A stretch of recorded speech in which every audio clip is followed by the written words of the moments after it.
Buying a home? Don't panic. Just listen to the rest of this podcast.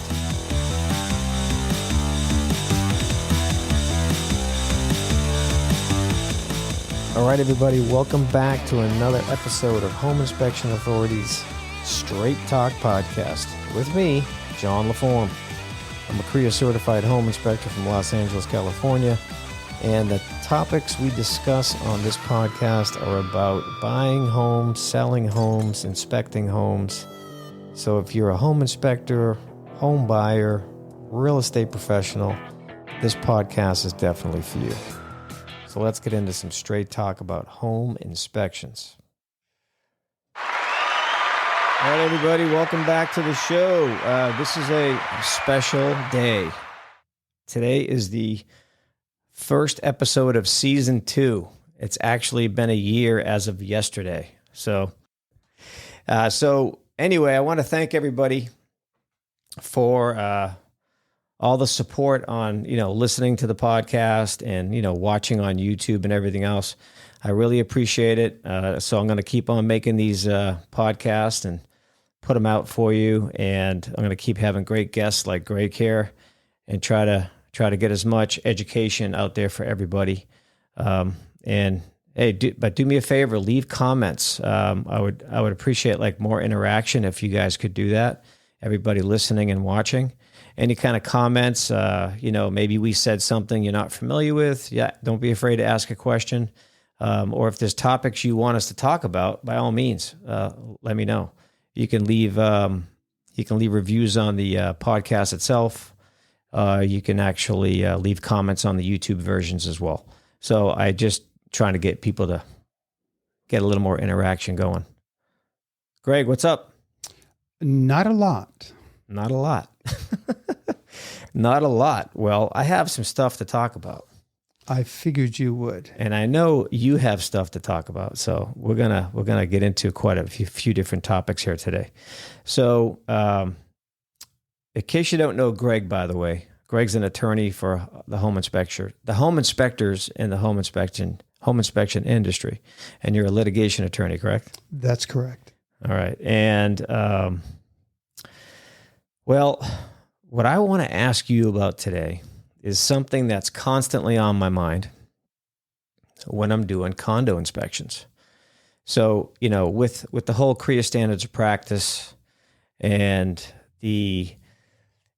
basically the standards of practice talks about everything in a single family home, which is a detached building, roofing, electrical, plumbing, heating and cooling, and foundation, right?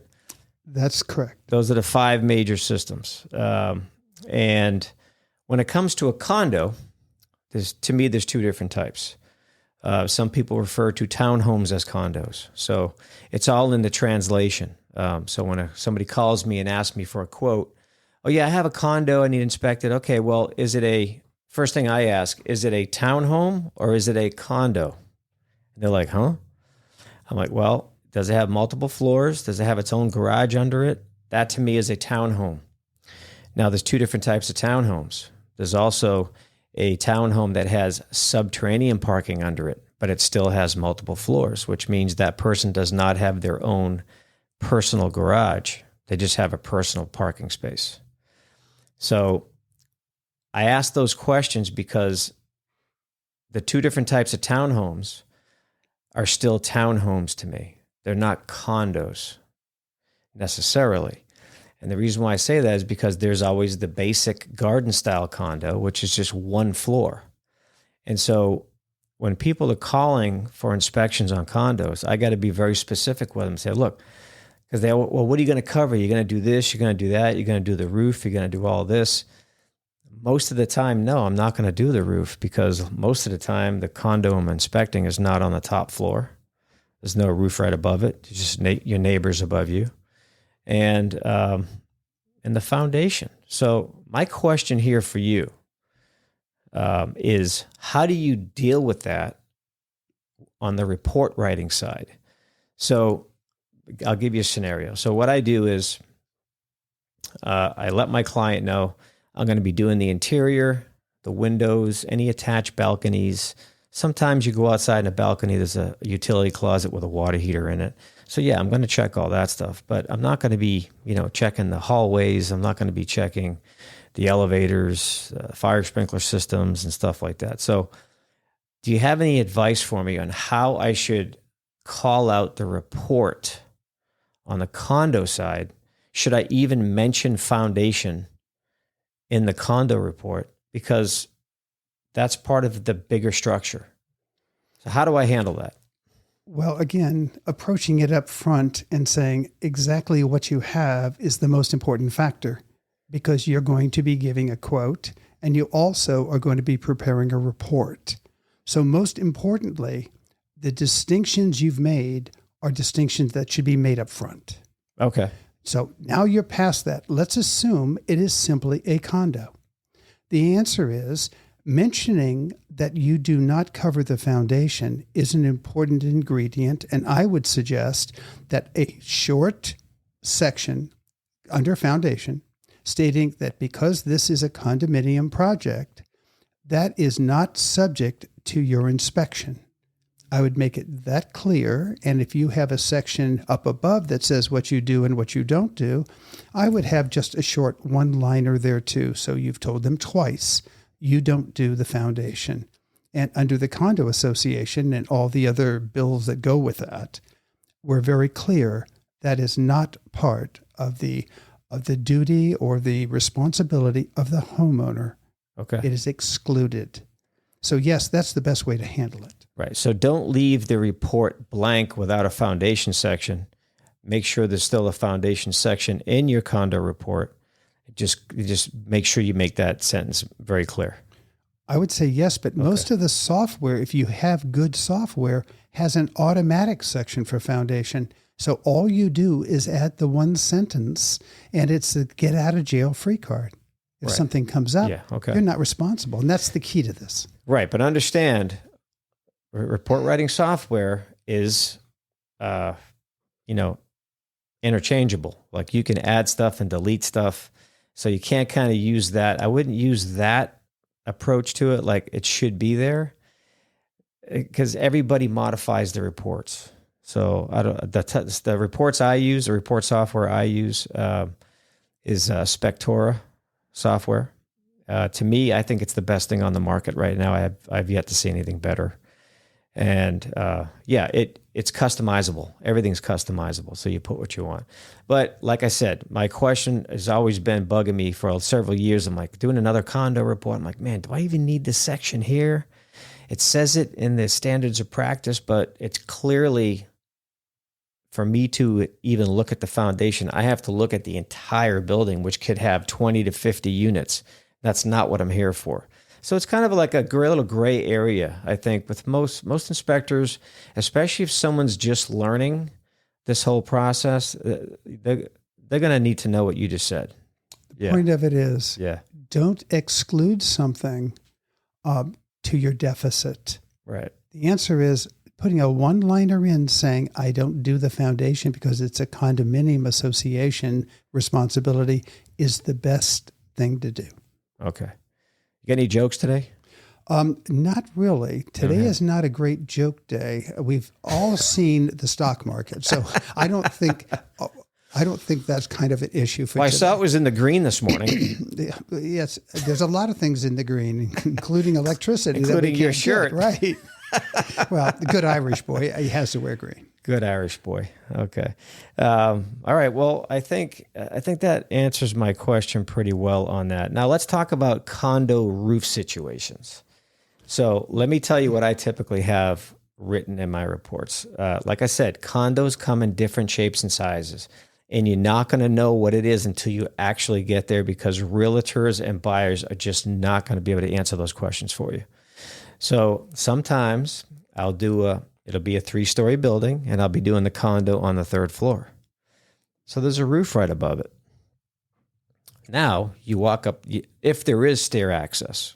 I don't climb suicide ladders on the side of buildings. If there is a staircase access, I will go up there. But you can't tell where the unit starts and stops because it's just a big ocean of roof. So I have a comment in my in my report, and it basically says, not verbatim, but I'm just going to try to, remember it right now completely. So basically it says, roof covers multiple units of building. Inspector cannot determine exactly where your roof starts and ends. So I can't comment on, that specific covering on your unit itself. So I put that in there, and I'll put some pictures in there, and I'll let them know if I see damage regardless. But that's how I word that. Any advice on that? Well, there's one thing that I just left out of the foundation, and that is the referral to the homeowners association for any questions. Okay. I would use the same one for the roof. Now, obviously, if the interior of the ceiling has discolorations, you want to call that out immediately. Of course. And go directly to the homeowners association. Right. But the same rule applies as to the foundation as it does to the roof. And depending upon how it's structured and the access, you want to be very careful about walking on a roof that you don't know too much about. Mm-hmm. So I would, again, if the inside ceilings look good, you can go up and take a look for any obvious defects. But again, you refer it directly to the homeowners association during the escrow period. Yeah. I think adding a photo of the roof, if it's safely accessible, is a good idea. It's never a bad idea. Never a bad idea. So I definitely would push that on anybody. So yeah, that's a good tip. Good tip right there, Greg. Thanks. All right. So the roof and the foundation are the kind of gray areas that I think most of us have run into, and like, how do I report that today? Because they're always different. Condos are always a surprise. You never know what you're going to find up there. And now let me get in. Oh, go ahead. Let me go one step further. Sure. How do you know whether or not it's a conversion from an apartment building? The same thing applies. Sometimes I get lucky and they tell me. The point I'm trying to get to is, remember, all the access ways in, the stairways, all of that is outside your ability to opine. Right. So keep this in mind whenever you're doing a condo. Because you don't know and because you can't find out, it's outside your duty, and you simply explain that you are doing from the inside of the front door through the accessible areas of which you have direct control. After that, you don't.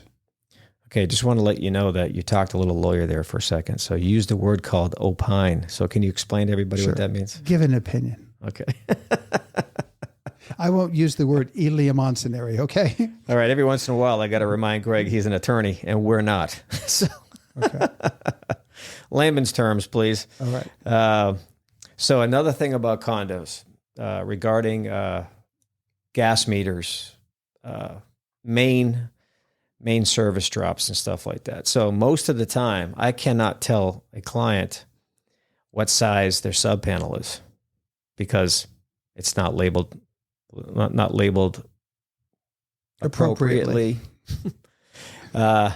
So it's not labeled appropriately. And, a lot of times we don't have access to the main to actually look at that particular breaker that controls that, the feeder that controls that sub panel. So that's another thing. So oftentimes, I go into condos and I can't give them a lot of factual information. You know what I mean? Like, hey, because I can't access the gas meter. I just can't get to that side of the building. It's locked for whatever reason. So there's a lot of limitations with condos. But you want to make sure you point that out. If it's not accessible, put it in there. Not accessible, not commented on, not inspected. Just little things like that come up a lot. And to me, it's kind of like I like to give my customers as much information as possible. That's what they're paying me for. But there's so many limitations on condos. Some days I don't like doing them. Well, again, if you defer, tell them who to defer to. Yeah, HOA. HOA is fine. Yep. Okay. Do not refer it to your realtor because your realtor has the same limitations you have. Yeah. So don't include the realtor. They're not happy about that, and they're right. Right. And, and a little message out there directly to realtors is when there are condos inspections, be aware that these are things that constantly, struggling with, like getting to the main to let you know what size panel you have. Sure, I'm still going to look at your panel inside the unit as long as it's, not a Federal Pacific. I'm not going to take the cover off of that one. But most of the time I pull the covers off and looking inside the panels to make sure they're, they appear to be, intact and everything. But there's always limitations with condos. Like I mentioned, getting to the main, getting to the gas meter. A lot of people want to know, hey, where's my main water shutoff on a condo? If that's a sink, that's your kitchen sink. Well, that's your shutoff right there. There's those little valves underneath the sink. There is no main shutoff in the unit. And that's another thing that a lot of people get stunned by. Like, oh, there's no water main? Well, of course there is. It's just in the building somewhere and it's not labeled for your unit, I'm quite sure. So, sometimes on subterranean parking, you can look in the parking garage and look up and you'll see a whole bunch of valves for the water supply, but they're never labeled. So once again, we don't know which one is yours. Again, if you don't know, point out you don't know, right, and refer. Got it. So, Greg, you mentioned on the phone yesterday you had a case with your first denial of coverage. Yes. For those of you that follow the insurance picture, be very, very careful of what you're doing. First, you want to know who is the underlying carrier. Are they in-house, meaning within the United States? Are they territorially, and that's my term, not somebody else's, meaning they're offshore? The key to this is to find out who is underwriting your loss. And remember, if you are an offshore company and you buy their insurance policy, and if for whatever reason there is a disaster and the company goes under, you have paid your money, you will not get it back, or at least if you're lucky, you'll get something, but that's not normally the case. And in fact, you then are on your own without insurance coverage for all the inspections that you have done up to that point until you land new insurance. It's not the price you pay for the insurance. It's the value of the insurance when you need it. So keep that in mind when you're going out looking for bids. Ask the right questions. Your broker will tell you, because they don't want to be responsible for your loss when you sue them. So be upfront, talk straight, compare exactly what you're doing with the insurance policy you need, and then go from there. Make a decision. Okay. All right. Insurance is important. Muy importante. And very important. And I'm going to bring it up again, like I bring it up in just about every other episode of the podcast here, is do not leave your house or office without your contract signed, in place, completed before you go to that job. No exceptions. There should be no exceptions. Oh, I'm too busy. The past 2 weeks, I've canceled 2 potential clients. And I'm only saying cancel because I'm referring to a tentative, two tentative inspection appointments. I make it very clear in my email to my clients. This is a tentative inspection appointment. You need to follow the instructions in this email to confirm the appointment. And they're just like, I'll just do it later. In the meantime, I get other calls coming in. People, hey, I need that spot. And I'm like monitoring that person going, I don't have time for that. I get very busy just like you and everybody else. So when people tell me they're too busy, I'm like, oh, okay, I'm not. So anyway, so I had to cancel 2 tentative appointments because people were too busy. And one of them actually put that in a text message to me that she was just too busy to get to it. I said, okay, well, then I'll be canceling your tentative appointment right now. And I did. She wasn't very happy about that. And she kind of ignored that as well, my text that I'm canceling the appointment. So then what she does is she then then she accepts the agreement after I canceled it, because she still had it in her email, and didn't make the payment. So I had to remind her again, this was already canceled because you only did half of the job of confirming. I require contract and payment in full on every job. Otherwise, I don't lock it down. I won't show up without it because I don't like to. When you allow customers to skate on payment, don't be surprised if they call you at the last minute to cancel. Well, let's take that one step further. Okay. I just got the first case in I've had, and I've been doing home inspection defense for better than 30 years. And yes, I'm that old. Okay. Yes, I am. Since the late 1980s, early 90s, I've been doing this litigation. And I've just gotten my first denial of coverage based on these facts. Very good inspector, got very busy. And he had a psychologist who was going to send in a signed document, but because of an emergency in her profession, she didn't. She didn't get it in the day before. Payment was not an issue at that point.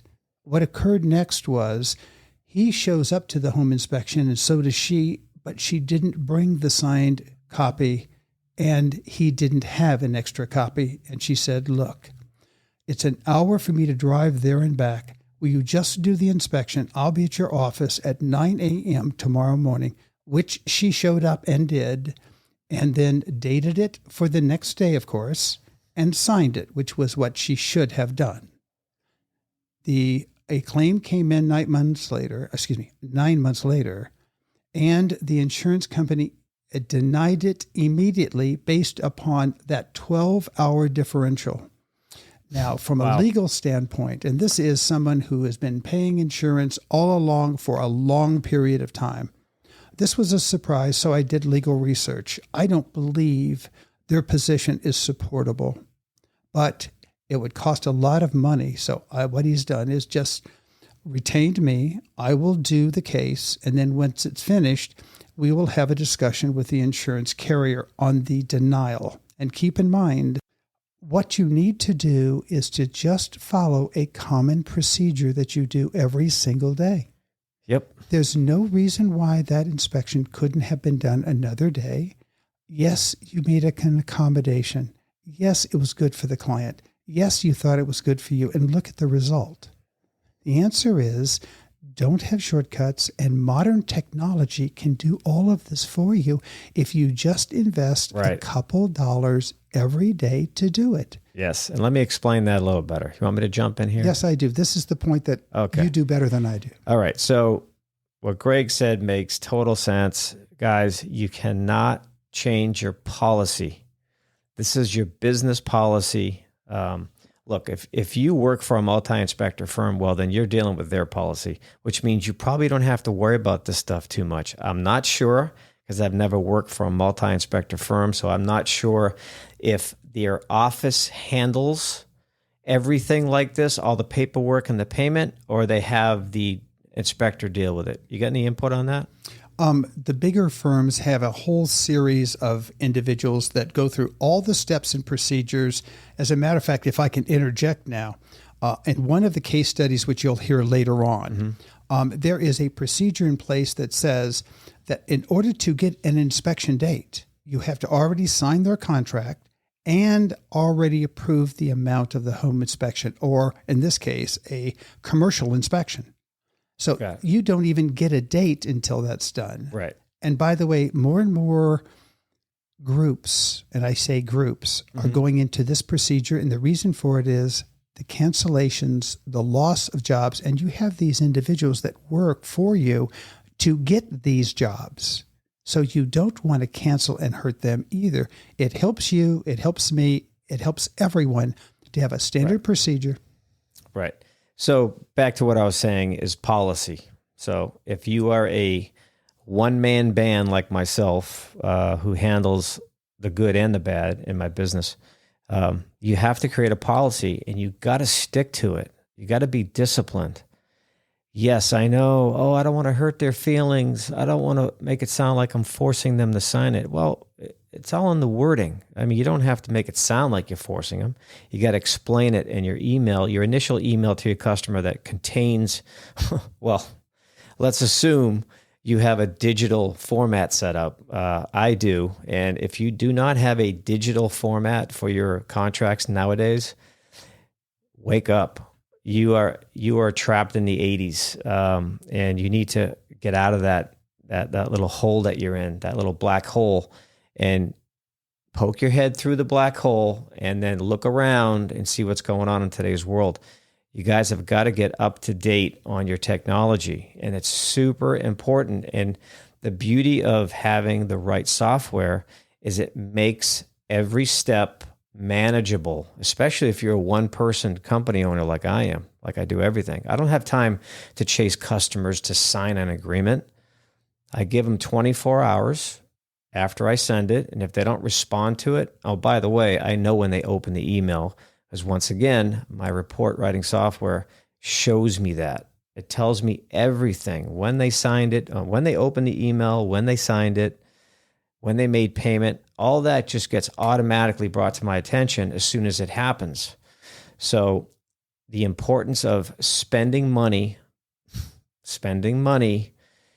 on good software right at the beginning of your journey as a home inspector is very beneficial. Even though you're not making a lot of money yet, it's going to simplify your process. So I want to do a little. Before you do this, let me jump in. We did some figures just before we got I was just on. about to mention that. Okay. These figures are outrageous. I mean, so it costs more for a hamburger than this. Right. So basically, if you're just starting out, and maybe you're getting, up to 10 inspections a month, and you were to pay for the top end software, you're looking at probably $80 a month, maybe a little more. And that's like $8. That's going to be like $8 per inspection. What can you buy with $8 nowadays? I don't smoke, but I'm pretty sure cigarettes are right around there, right? I wouldn't know. Pack of cigarettes. I don't know, loaf of bread. What doesn't cost $8? Well, there's another point too. Yeah. Remember, in the laws of the state of California, you as a home inspector are as much a professional as a doctor, lawyer, dentist, nurse, etc. You have to meet certain standards, and it benefits you to do it professionally. It just makes you look much bigger than you are. Exactly. Perception. Yeah. It's really important. Yeah. So now if you're paying $80 a month for software, and you're doing 20 inspections a month, that's $4 per inspection. $4. If you do 30 inspections a month, that's like $2.50, $2.60. You can't even buy a gallon of gas for that. I mean, come on. It's ridiculous. So you guys, I know a lot of you don't want to, it's going to cost money. You're running a business. It's saving you money. Think about your deductible. Yeah. Every time you have a loss and they come in, they want you to pay your deductible, whether it's $1,000, $5,000. Think about a $5,000 loss that you did nothing wrong, but you had to pay the $5,000 versus paying $80 a month. Are you kidding? Yeah. So you got to put your ducks in a row. And I see this, and I still hear it all the time. I'll see it on online groups and stuff. People talking about, should I get my contract signed before I go to? Yeah. What's the point of having something signed after you started? It's called setting expectations. It's just like your first phone call with your customer. You have to explain certain things to them so they get a good understanding that you're not there to paint the house. I'm coming to inspect your house. I'm not painting your kitchen while I'm there. I'm not going to be giving you tips on, drapes and stuff like that. I'm not going to measure your drapes. I get phone calls like that. People just have a really, really bad sense of direction when it comes to, what the home inspection process is. And I don't know where they get that from. I don't know where they're getting this from. It's just a friend or maybe a relative that's just giving them bad information. But I want to go back to the report. The report writing software you use in today's world, in 2022 and beyond, you should have automatic systems set up in that software, automation, where As soon as your customer calls in, gives you the name, email, phone number, property address, what inspections they want, if you offer multiple inspections and so forth. Once you send them that first email, everything else should be on auto. They should get reminders, about the inspection coming up. It's going to allow them to pay by credit card.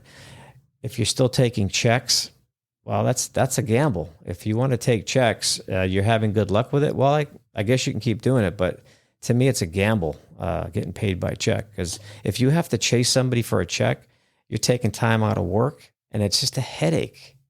You're leaving an open door. You're leaving too many open doors. Let me jump in here. Yeah. There are scams going on that we see all the time. Yep. Where individuals are basically going to come in, fix and flip, and you've seen all these fix and flips, and they get everything going all the way down the line. They start off with, they send you a check. The check's no good, but you've already got the inspection report. There are a lot of people in the home inspection industry, as well as the commercial, that say that not only do you have to have it cashed before I give you the report, is that before the report goes out, there's a secondary check done to make sure that that money is already in your bank account. And if it is not in your bank account, they don't get the report. Yeah, exactly. So they hold the report, and you can call it ransom. You can call it good business. You can say the fact that you don't want to deal with lawyers. Okay, whatever rationalization you want. The bottom line of it is, it's just a good business practice. And one last point. Policy.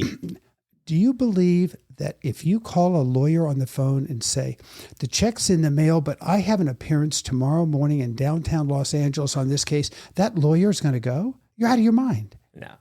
And the answer is, you're just as professional as a lawyer. Yeah. So come on. Yeah. Another way of looking at it is, you're reserving your time for that person.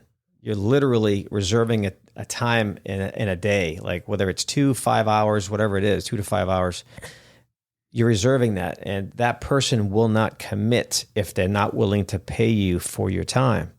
I just find this very effective, and I've been doing this for at least the past 4 years of requiring payment along with contract. Otherwise, there's no inspection. A lot of people will do this. They'll pay me right away and ignore the contracts. Well, keep the money. That's what your lawyer will tell you. Keep the money and say, when you sign the contract, I'll be happy to do it. But you've taken my time anyway. So when that happens, I send them a text. Hey, thank you for the payment. I really appreciate your prompt payment, but you seem to have overlooked the inspection contracts. I can't do anything without those. So can you please take care of those? And some will really try not to sign it because they think they're just going to get one up on you when you show up. No, ma'am. I said, ma'am, I'm going to have to refund your money because I'm not going to show up for your job. And they're like, what?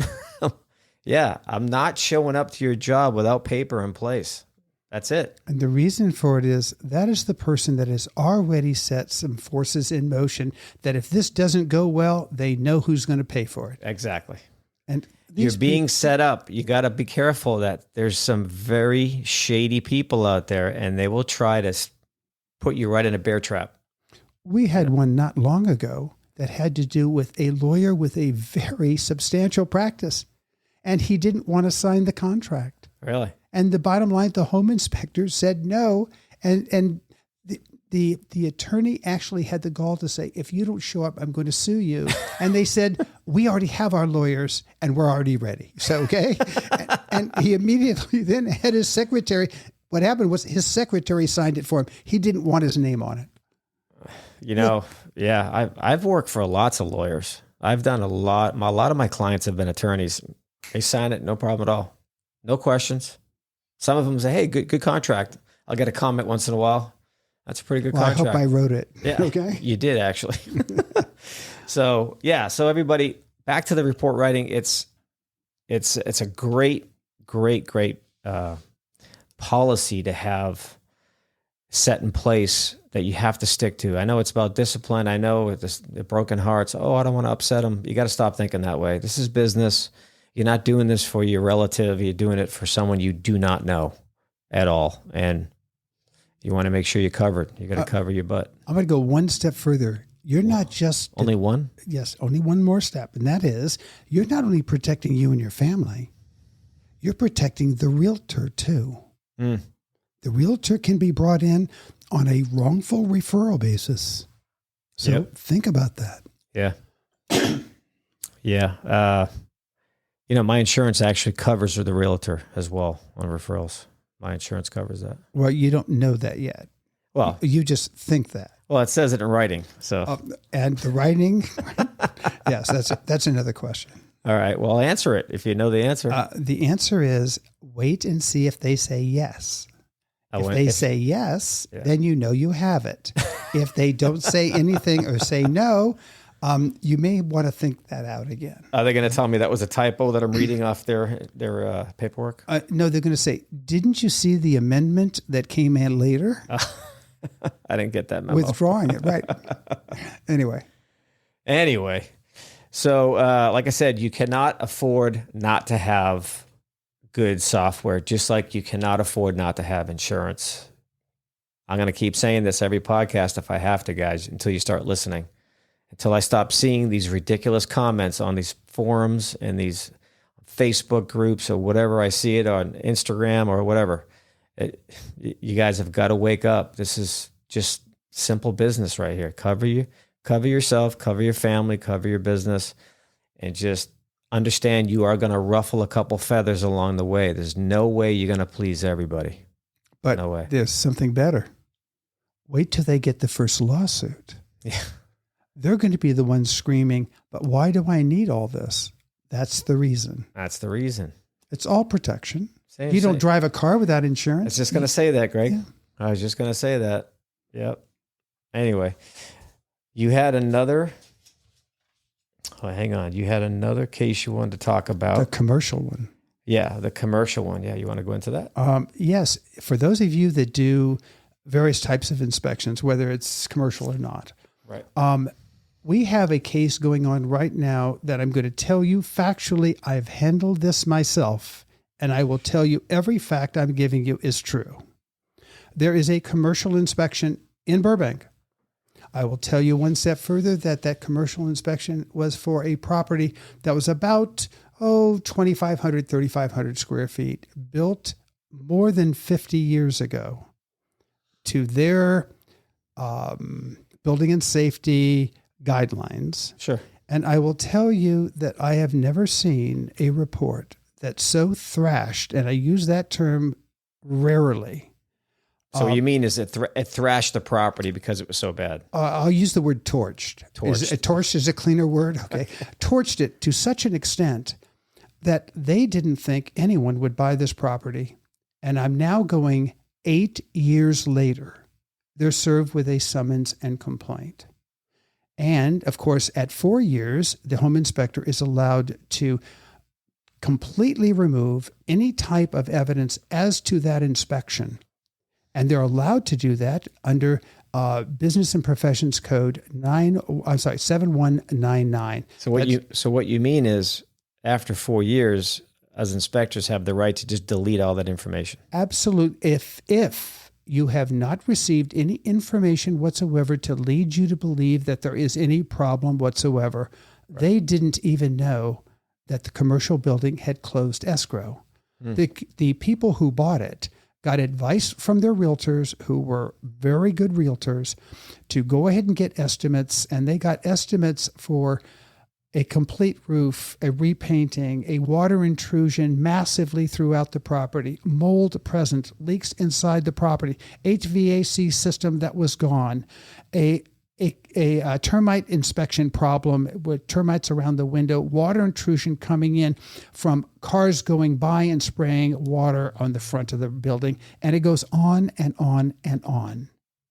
And they decided to get a painter, a person licensed as a painter, not a construction painter, a licensed painter, to redo the roof, redo the water intrusion, redo the plumbing. They did bring in an electrician, but they did all of that closed escrow. And 5 years after the home inspection, they have a water intrusion problem for the first time.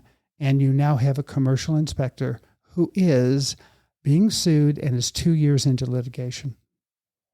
So let me get that straight. They had a painter do the roof work? They had the painter do the inside, outside.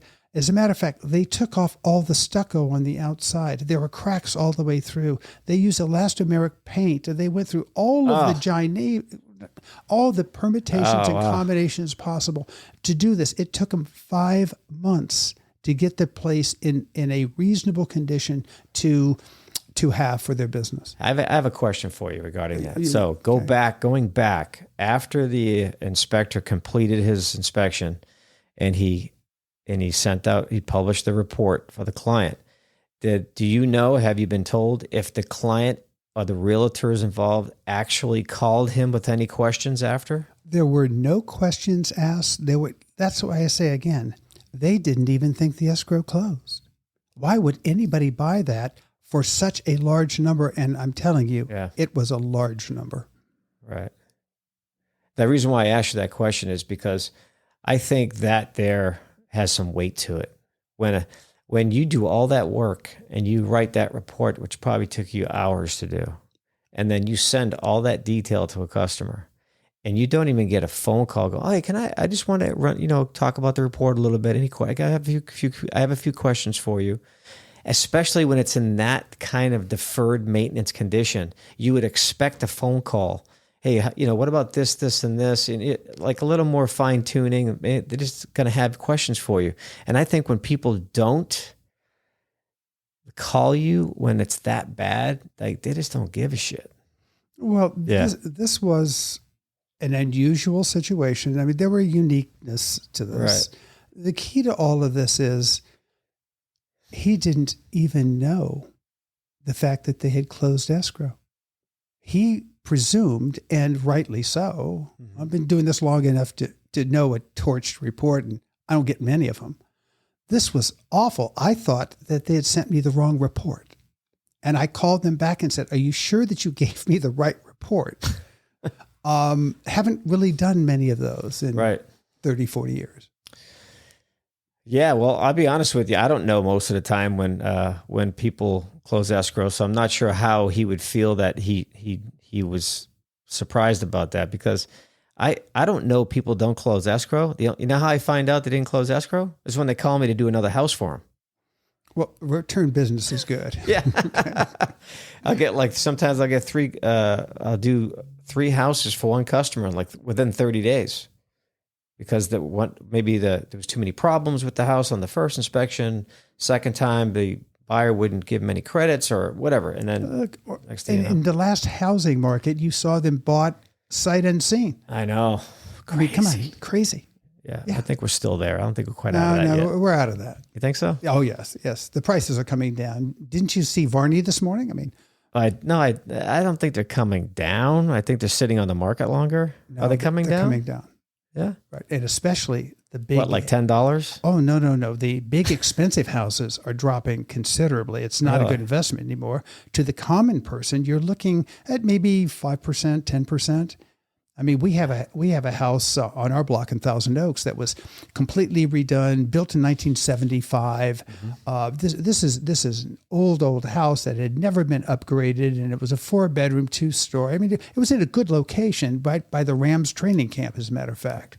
And you would think that thing would have gone. Somebody came in, gave them top dollar, and I mean top dollar for all this work that had to be done. Was just under $1 million they bought it for.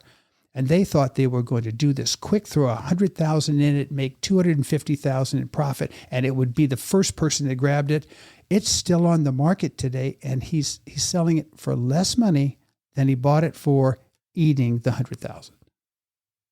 Yes. Ouch. Yeah. Ouch. Yeah. That hurts. And is a good time to buy right now, or wait a little longer? What do you think? Well, it depends on the interest rate. Everything is gearing on the interest rate, and you know that when you could get 2%. Honestly, what's your opinion on the high interest rates? Are you paying for this opinion or not? No, I'm joking. Come on, just a joke. Just what's your opinion? I think the housing market is going to continue because of supply and demand. You have no other place to really get the benefits. Rents now are over $2,000 for a 1-bedroom, a large 1-bedroom. I know. So the answer is they don't have a choice. The question is, are we going to get into a second-generation loan? That wasn't my question. Yes. The answer is yes. My question was, what's your opinion on a higher interest rate and a lower housing market price? I think it's here. And I think that eventually what is going to come when the Fed gets their act in order is that the interest rates will come down because it only makes common sense. In fact, I'll give you a perfect example. You're having now people with large lots put in a grandma's flat and they're renting it out. The government is actually giving you a tax break if you do that. So what are they telling you? There's not enough houses. There's not enough residential property available. So therefore, what they're doing, and they're doing this around San Diego State like crazy. So obviously, there's a big need. Are you getting ready to run for Congress or something? Because you're getting really good at walking around my questions. Okay, then let me see if I can run past it. Okay, the answer is I think the housing market is here to stay. It's going to continue. It doesn't make any difference. All you have to do is look at the floods back east in the east and the problems they're having in Texas with the immigration and all the other stuff. The answer is yes. Yes, what? Yes. It's going to be a good business to be in. I'm not buying a home inspection business because I probably would be in a conflict of interest. But I got to tell you, I thought about it at one time. My point was, I just don't think I'm asking the question correctly. So let me put some. Or I'm trying to divert the answer. Put a brighter light on that. Okay. So low interest rate you're paying, and at the really low, the prices of the homes were higher. Yes. Am I right? Yes. Okay. Now the interest rates have gone up. Price of the homes, you're now saying is coming down. It is coming down. Okay. So it's my understanding when you have a mortgage, your interest is a write-off. It is. Okay. So my point is, I'm not scared of a high interest rate if the price of the home has come down significantly. Doesn't bother me because you can buy it with the high interest rate at the lower price, and then when interest rates come down, you just refinance. Again, that is a point that what you're talking about is what occurred at the end of 2006 through 2009, and all you're looking at is the turn. Everyone's watching the rate, watching the curve, and when those two intersect, you're going to have another boom. Yeah. Now, was that a financial analysis that you wanted to hear, or did I answer the question? Let's see. Okay. The answer is yes. I think you should run for Congress or something because you're starting to act like a politician over there. You're just running around questions. Look, it's the best place to put your money. Yeah. Long term. No, I know. I agree. What happens. Yeah. So, yeah. Don't let the high interest rate scare you. You can always get around that later. Let me put it to you this way. I have a house in San Diego that I bought when my daughter went to law school. Now she's a lawyer. I did really well on that 5 years ago, really well. Mm-hmm. I just bought a townhome in Westlake Village for about $100,000 under market because I'm going to hold it for 3 years. The answer is you have no place else to put your money. You're not going to put it in the stock market now. So therefore, you have to put it someplace, and the interest you're getting on your money is absolutely peanuts. So therefore, you have to put it in. Real estate is the best long-term investment ever. Even CD rates are so low, they're not even worth buying right now. Again, ridiculous. Buying a CD is like wasting your money. Yeah. For example, I have a lot of money in 4 second trust deeds that I'm getting between 9.5% and 10%. Mm-hmm. As soon as that comes down, all that money I've gotten in it is going into buying another property. Sure. And the answer is, yes, I'm old. Okay, but I plan to be around forever. And besides, my kids and wife say, bring home the money. Yeah. So I'm doing it. Greg, just for the record, you don't look a day older than 21. Oh yes, right. At 75, you're telling me that? Right, okay. Are you running for Congress? There's no... Anyway. Hell no, man. Nobody would want to vote for me. No. Anyway, I didn't know we were doing finances today, but hey, that was a good little touch on finances. But that's good. That's good. I hope everybody got a little knowledge out of that. Don't be afraid of high interest rates. People worry about that too much. That's always going to change. Keep your credit score up. You can always refinance. Just keep yourself in a good position, and you can get around that eventually. When you can get 9.5% to 10% on 50% equity in San Diego, why do anything until the prices come down? It's gravy.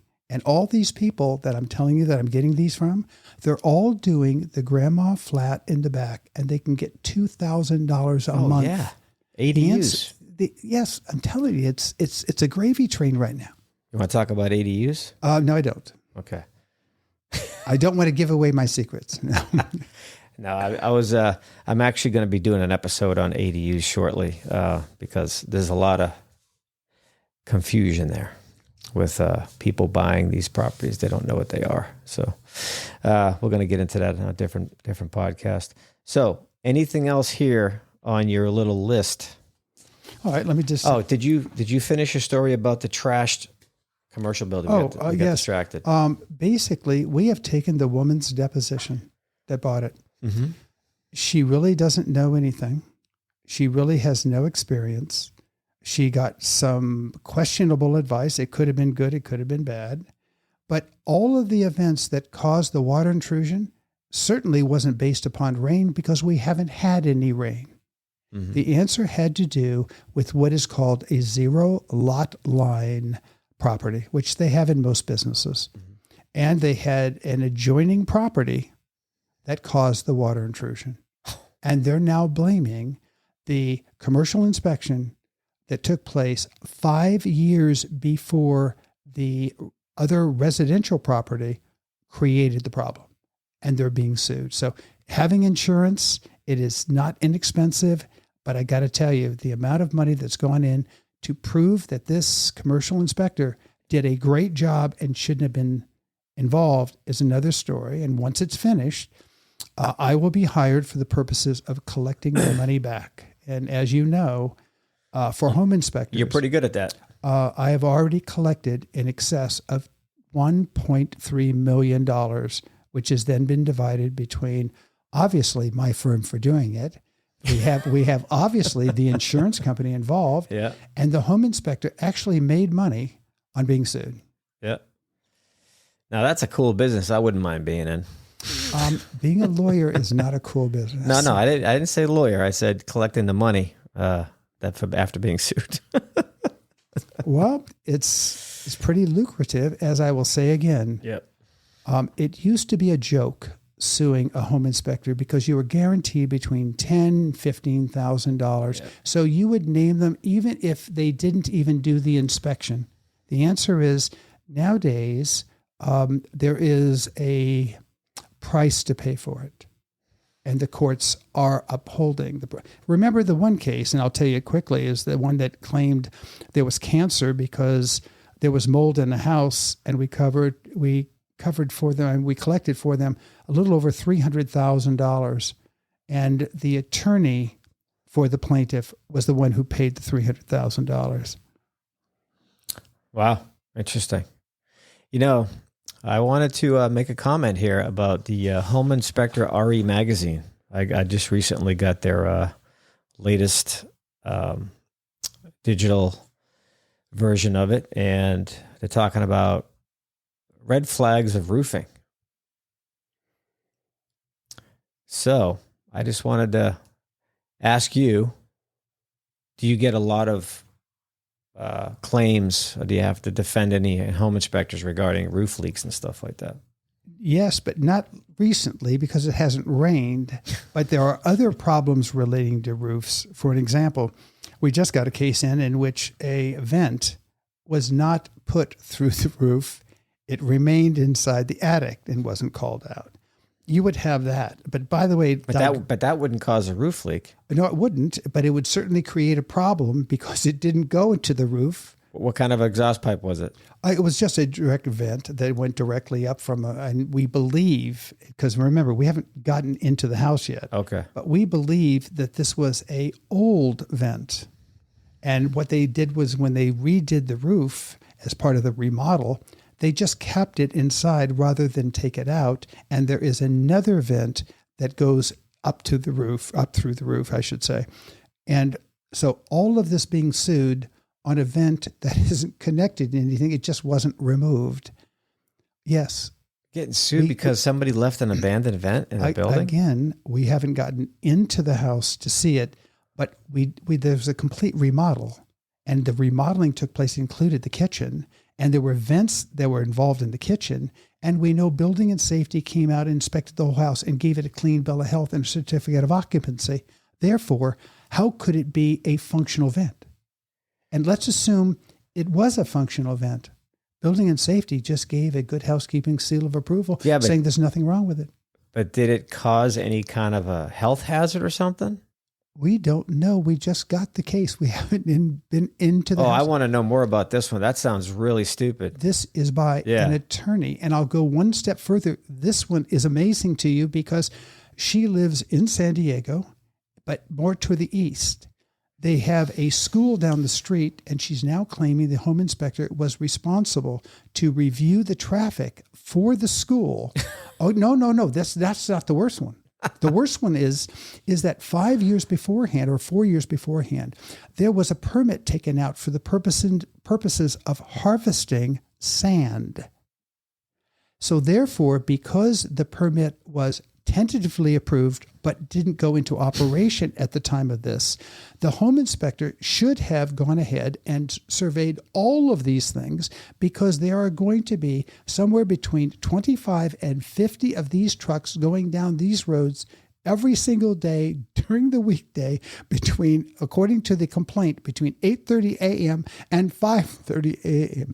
And he's responsible for that also. Sounds like buyer's remorse to me. Someone didn't do their due diligence, and now they're trying to blame everybody for their lack of that. Look, am I right? This would be funny if it wasn't real. But that's why you have to have the insurance coverage. And there's one other thing I did want to cover very quickly, that is binding arbitration. I'm going to do it very quickly. Oh, no, hang on. Hang on. Oh, is that later? Okay, sorry. Yeah, I want to stay on this vent, this mystery vent. So let's discuss that a little bit. So let's talk about what that vent could possibly be. What year was the building? That's what. Look, again, I'm being redundant now. It's residential? It's residential. I think it's at least 30 years old. I've seen the picture. Okay, so it could be one of many vents. It could be an abandoned plumbing vent. Yep, it could be a bathroom too. Which the worst case scenario would be, if it was still connected to the plumbing drain system, you'd get some bad odors in the house. Wow, that's hard to fix. You just continue it through the roof. That's a pretty simple fix. So if it wasn't a plumbing vent, then it could possibly be a furnace exhaust vent. Now, if that's still connected somehow to the new vent, and it's still able to allow carbon monoxide or gases to leak into the attic, that could get into the home. That's a health hazard. I get that. I can understand them screaming about that. But other than that, it would be a kitchen range exhaust, a bathroom exhaust. An old exhaust? Well, that's what I'm saying. I'm just like, I'm just giving you like the worst case scenarios of what it could be. Water heater exhaust, furnace exhaust, bathroom vent. That's not going to cause any problems, except for maybe in California. It's very rare that we're going to see any kind of a mold issue from an exhaust fan blowing into the attic. That's very rare. But yeah, I don't see a major harm to anybody unless it's connected to a water heater or a furnace. I haven't gotten to the big one yet. Oh, what's the big one? All during the escrow, there were multiple bidders in and out, not a problem. But when they bought the house, because there's solar on the roof, they went to bed at night and they would hear this pinging sound. Ping, ping. Like a drip? No, ping, a sound. And I'll tell you that it was not heard by anyone during the total escrow. They were in the house 7 times doing their measurements, inspections, all the other stuff. No one else heard it. They only heard it at night. So what they have concluded, or they conceived to be, is the fact that the inside, because of the heat in that area and the solar on the outside, and the cooling at night as the solar comes down, they're thinking that that is the pinging sound of the condensation between the exterior solar panels getting hot and cooling. That's what they think it is. That was the number one thing. And again, I forgot one other point, and that is they're claiming that because some of the structural elements of the roof have cracks in them, that it's non-structural, which is ridiculous. You have the drying of every single beam that's in that house that takes place over long periods of time. And that's built into the calculations used by Building and Safety in order to build the property. This is ridiculous. But this is what you can get. It's all packed in one. Just takes that one special client. Special. I think that's the right term. Special. No, unique. Unique. Yeah. And of course, it is a lawyer. Yeah. It is. Wouldn't you know it? You can't make that up. Yeah. All right. You wanted to go into... Yeah, I do. I wanted to say one more thing about this report or this... magazine? Yeah, magazine. I have to tell you, I was introduced to it recently. Mm-hmm. I've read a lot of back issues.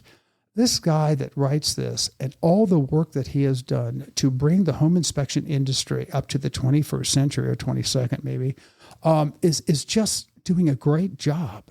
And they give these out 25,000 a month. Yep. These guys are just really cutting edge. They're out of San Diego. Mm-hmm. And I've got to tell you, I met with some of them last month. These are really, really sharp people. Yeah, so this is a magazine for home inspectors. It talks about, they're also an insurance. They have an insurance arm to it. Okay. That's correct. Okay. So yeah, so have an insurance arm too. I get these magazines in the mail. I do find them useful, and I do get the digital version as well. So yeah, if you're in a home inspector, you might want to look into this and just get subscribe and get those magazines sent out. Not only that, but it gives you all the cutting edge happening all over the country. One of the things that they're doing right now is leading up to my next subject, which is how do we protect ourselves in the contract with a binding arbitration? Remember, California uses the California arbitration rule, which is very, very liberal. What you have also is a national construction binding arbitration service out of New Mexico. And the bottom line of it is that they use the national arbitration rules. And the national arbitration rules say, if you have a contract, you must give adjudication based upon the terms and conditions of your contract, not a liberal interpretation, which California courts and California arbitrators use. So when you go to one of the alphabet soup places like ADR, JAMS, and all the rest of them, they use the California arbitration rules. They use nationally for home inspectors the federal rules. And the difference is, for a home inspector that I'm defending, I want them to use the construction dispute resolution services rules. And what they do is you don't pick the arbitrator, they do. The arbitration is done very, very quickly. I mean, you're in and out of this in 8 months if everybody is delaying. Right. They don't allow delays. You get it on the plate, off the place, and gone. And as long as your contract is what it should be, you're sitting in a great place. For instance, California, if you have a liquidated damage clause, and let's say it's 3 times the cost of the inspection, it can be thrown out, and there's nothing you can do about it. According to construction defect resolution, their national policy is no. That is exactly the amount it is. Right. So if they want a brand new roof that costs $25,000, they get 3 times the amount of the inspection. And with that, your attorney can offer them a statutory offer of compromise for 3 times the amount of the inspection. Mm-hmm. And if they don't take it, they must pay your attorney fees. So we always have an attorney fees clause, a good one. We always have construction defect resolution services, and you have that not only in the paragraph, but just before they sign, just above their signature says, we agree that this matter will be heard in binding arbitration through construction defect resolution services. And that way they can't get out of it. And that's what I'm recommending. It's going to bring down the cost of your insurance dramatically.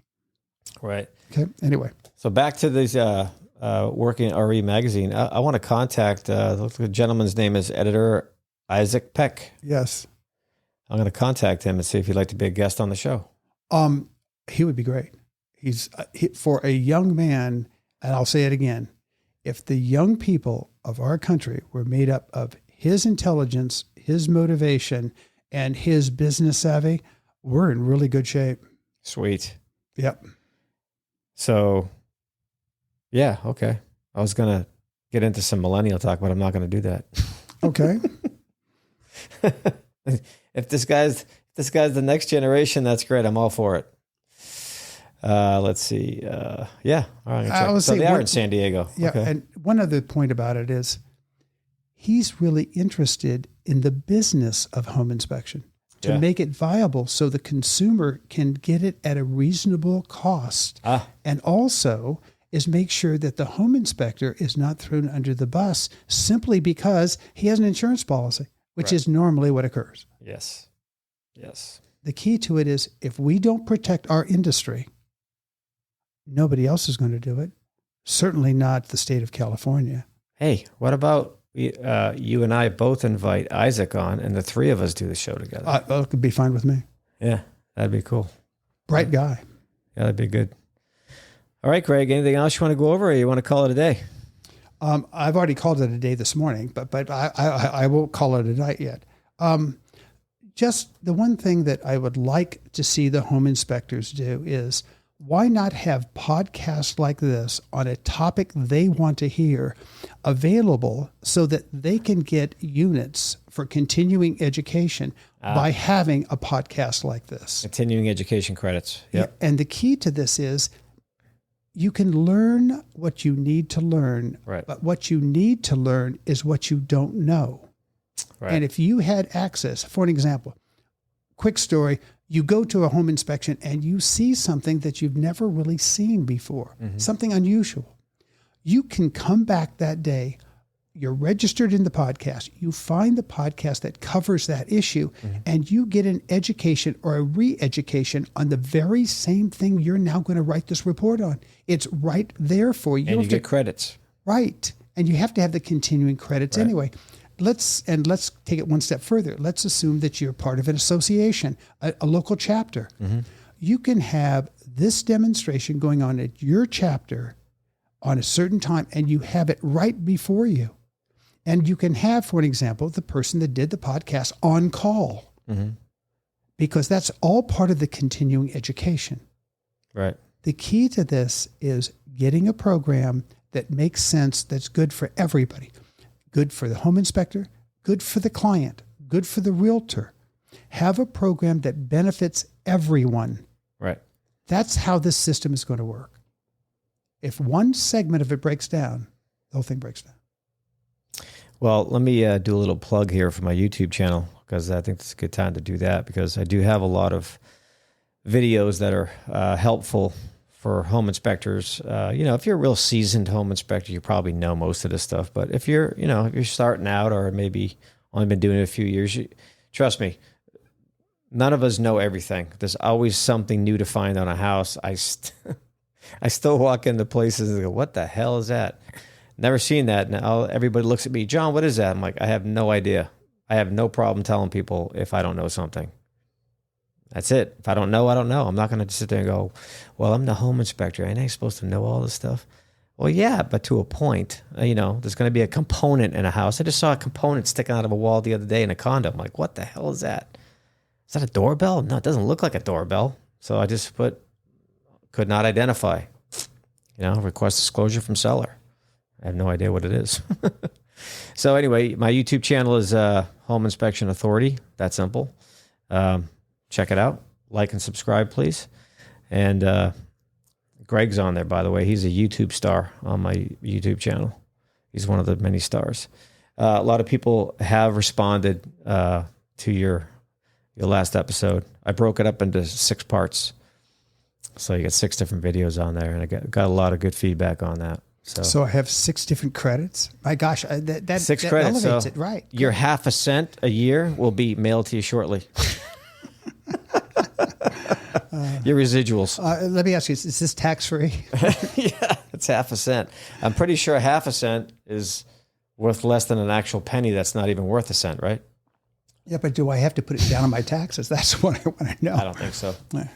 With the 80,000 more tax agents now being put to employed, this is going to be. Life is, what is it? It's good to live in interesting times. I'm not so sure about that, but I mean, it's a great expression. Sure. Do you have any other questions for me? Let me just look over this note very, very quickly. I do. You know what? I'm sorry. I do have something else to talk about. All right, go ahead. Let's do it now. Okay, earlier we started off the show with, home inspection versus condo report writing and those bullet points there. So as a lawyer for home inspectors, do you see a problem with a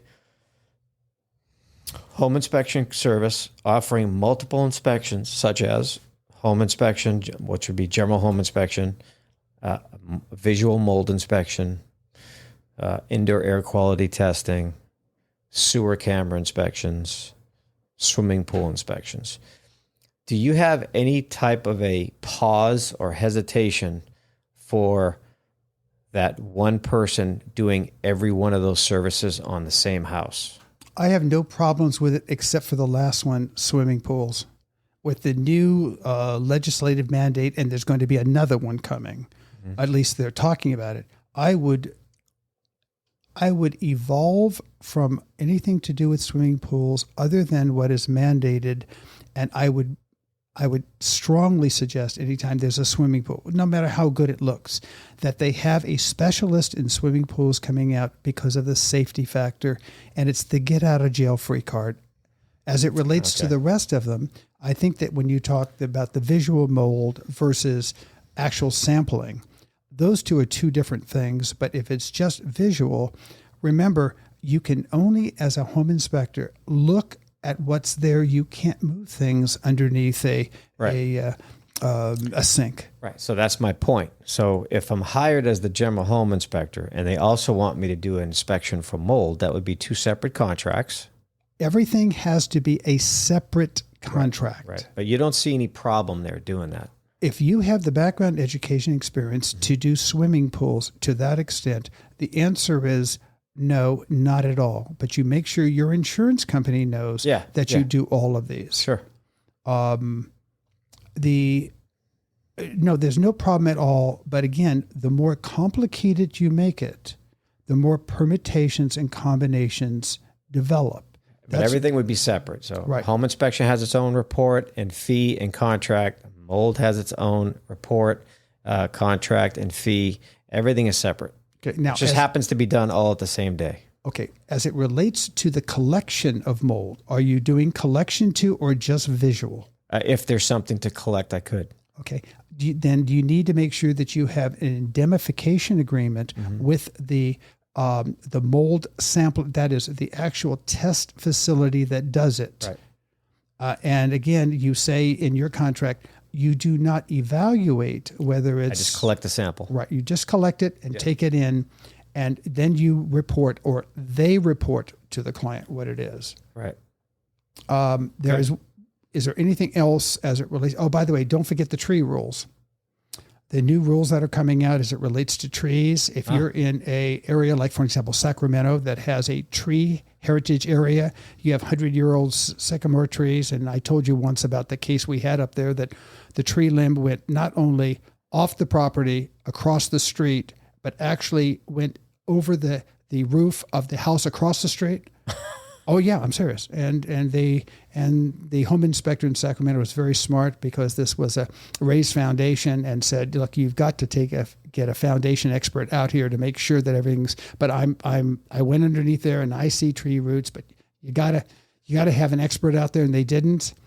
Yeah, they started off at $275,000 and they walked for nothing. I've actually seen tree roots under houses, and I've reported it. Absolutely. Yeah. All right. The one other thing I'd like to cover is, whenever you have a arbitration or an arbitrator or even a mediator, you must require that mediator, arbitrator has background, education, and experience in the home inspection industry. Because otherwise, all you're doing is educating a person that knows nothing to convince them. You don't go into any mediation or binding arbitration or any type of hearing in which that's not done. And there's an easy way to tell. You take their resume, and if they don't list the Home Inspection Association, if they don't list CREIA standards of practice, if they don't mention the home inspection industry as a specialty, you immediately eliminate them. And in my contract, it says that if in fact they do not have the background, education, experience in the home inspection industry, they are eliminated from even being recommended. And the reason for it is, why do I want to educate somebody on something they don't know? And I will give you one last portion of this just as an example. I tried a bunch of arbitrations with a judge who didn't know anything about the home inspection industry, but yet we convinced him in all these different cases what the rules were, and they followed them. Years later, he becomes a mediator in a case that I'm on, and a mediation is simply everybody goes and tries to do a kumbaya and make a deal. Kumbaya. Yeah, right. I remember that song. Right. So what occurred is that the plaintiff gets up and tells her story with her lawyer and stuff, and I'm just sitting there. Right. And then before I could say a word, this judge said, "No, Greg, I want you to wait for a second. I have some questions." His first 9 questions were the same questions I had. You told me that last time. Right. Yep. And the bottom line is that before any number came up, he asked me to leave. He never let me ask a question. Yep. And we settled it for a waiver of cost. Yep. So the point of it is, know the person who's going to be judging what you do. Yeah. So, and they're very expensive mediators now. For a day, it's $12,000. Oh yeah. So again, there's other services that'll do it. So with that in mind, I don't have anything else on my list. Okay. We've covered the signed contract, which is really what Yeah. gotta have. Yeah. So thanks again for coming. Appreciate it. Like I said, let's. I'm gonna reach out. I'm gonna send an email to Isaac. His email is right on there. So see if he's interested in coming on the show. I've got to tell you, right guy. Okay. All right, Isaac. If you're out there, I'll be hitting you up with the email soon, and hope you can join us for a little powwow or a kumbaya. The point is that let's get into his concept Yeah. of how he sees the industry going. Sure. And I think that would be really important to all the home inspectors. Yeah. Let's do it. Okay. All right. Thank you, Greg. All right. How do I? Enjoy the rest of your day. Yes, I will. The question is that how do I turn off, or do I just take it? I just take them off. Okay, there we go. And people wonder why I was looking at the camera. The answer is I didn't get instructions. Okay.